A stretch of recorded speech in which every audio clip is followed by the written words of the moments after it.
Hello my cutie followers, তোমরা কি জানো স্বয়ং ভগবানও অসুস্থ হয়ে পড়েন? এটাও আবার হয় নাকি?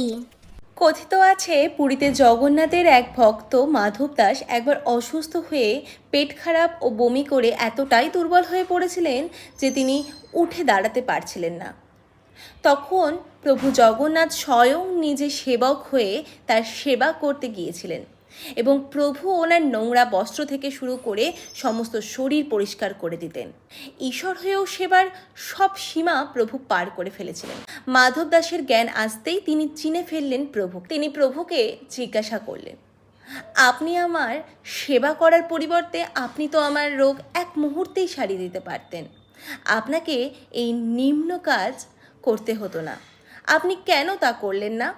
প্রভু বললেন, কর্মফল সকলকেই ভোগ করতে হয়। তুমি যদি এই জন্মেই ঠিক হয়ে যেতে তবে পরের জন্মে তার ফল তোমাকে ভোগ করতে হতো। এইভাবে কর্মচক্রে আবদ্ধ হয়ে থাকতে তুমি। তাই আমি তোমার দুঃখের অন্ত নয়, আমি তোমার দুঃখে সঙ্গ দিলাম। এখনও তোমার 15 দিনের কর্মফল বাকি রয়েছে, ওটা তুমি আমায় দিয়ে দাও।